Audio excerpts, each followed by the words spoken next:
to look on the bright side at one time or another, and most of us have said that to someone else, but it's not always helpful. Sometimes it's the exact opposite. It's harmful. Joining us to explore the issue of toxic positivity is relationship and leadership expert, Dr. Karyn Gordon.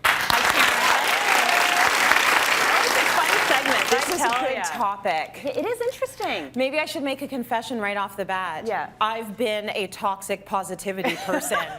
You know, with my poor husband who was going through so much turmoil, and I was the one that was like, it's gonna be fine, it's okay. I thought if I was saying the words, he could just follow suit, and my positivity, he would get it through osmosis. Yeah. And it wasn't until we had many heated discussions that I realized that sometimes you just need someone to roll around in the trenches with you, like not to trivialize your pain. And to really acknowledge it and get in there and understand that, no, it's bad right now. And maybe we need to figure out some solutions together. Well, it's interesting. I was talking with the audience before. I'm like, who's actually heard of this topic before? And I'm going to be totally honest. I had not. Like, I get the concept. But I didn't know there was a term for it. They were like developing terms. There's a term for everything. All the time. I feel like there's some people that are just developing terms. So, so for those of you who have no sweet clue what we're talking about. They're sitting in a side room like, literally like, what's another word? Like, honestly, the English language just keeps like kind of, you know, expanding. So for those of you who have no sweet clue what we're talking about, let me kind of clarify it. All right, so toxic positivity, it's a concept when people are really, it's only good to be positive. Okay, that's kind of the thought. And it's when, the idea is that you're focusing only on the positive things and you're rejecting the negative things. So it's like examples, if somebody has a miscarriage, saying, well, at least you have 2 other children.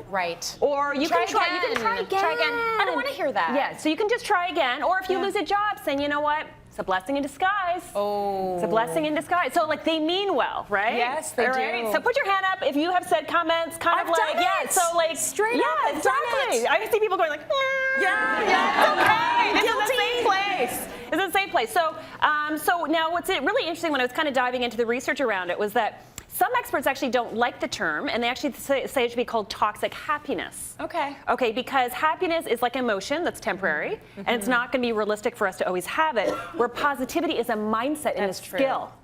I kind of like that, actually. I like to kind of differentiate it. But it is important for us to kind of be aware of this. Okay, so we know what it is. Why is it important? Like, why does this matter?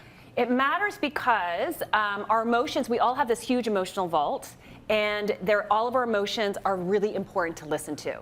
So in psychology, we don't like to say things are positive or negative. We like to say feelings are pleasant or unpleasant. Because all of our feelings are important, and all of them can help us. And they're all valid, And they're all valid. So what happens is if we kind of, you know, don't talk about our feelings, don't talk about our emotions, and we suppress it, then what happens is it comes out in weird ways. It comes out in weird dreams. It comes out, all of a sudden it can turn into bitterness. The bitterness can turn into depression.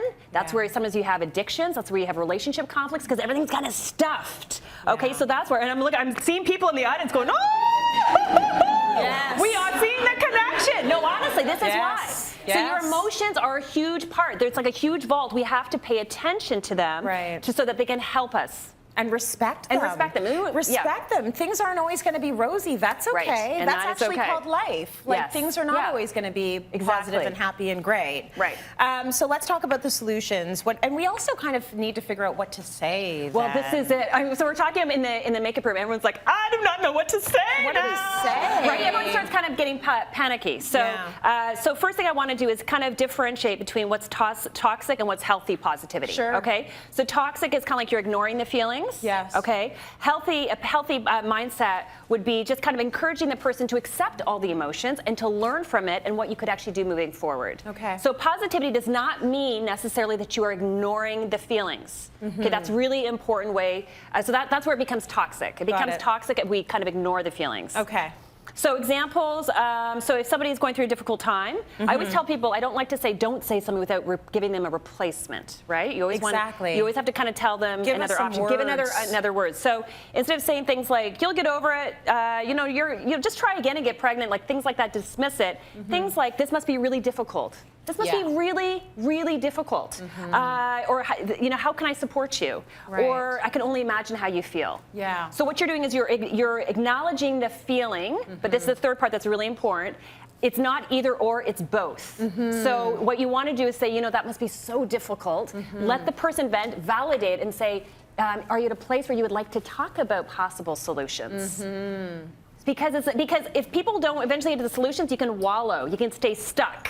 True. And I think that's why people are kind of nervous to kind of validate, because they think that if I validate, people are going to stay stuck there. Right. So it's not either or, it's both. You validate the emotions, and then you say, you know, are you at a place where you want to brainstorm it? I do this with my kids. If they're upset about something, I'll affirm the feelings, and then I'll say, are you ready to talk about solutions? And sometimes they'll say no. Right. That's okay. I need then to let me know. wallow a little bit longer. Yeah, a little bit longer. And you know, that's okay. When you're ready, and that's totally fine, then let's talk. And so it's not either or, it's both. It's both. It's both. Okay, so I see what I'm doing wrong because I'm speeding into solution mode. Me too, and you know what I do too? Let's solve the problem. And sometimes I have to be, Okay. Okay. That's and I'm like, tick, tick, tick, and it's like, ding, all right. Is it time to solve time. I know, me too. I'm honest, I'm really, I tend to kind of veer, like I want to just kind of like, let's fix this. Right. But I've learned. Sit in it. You got somebody to sit it, and sometimes you just got to wait for people to kind of catch up. That's right. You got to, Okay, that's good. I like these. I like these. So you're validating their emotions. You're asking them whenever they are in the mood to start solving stuff. You're going to be around for them. You got it. And thank you for giving us the words. This must be really difficult. Thank you for sharing. How can I support you? I can only imagine how you feel. Try these. I will too. Yep. And say, when can we talk about fixing it? And when can we fix it? When can we talk about fixing it? Because I'm so here for you. I know. I'm not here for the emotional side.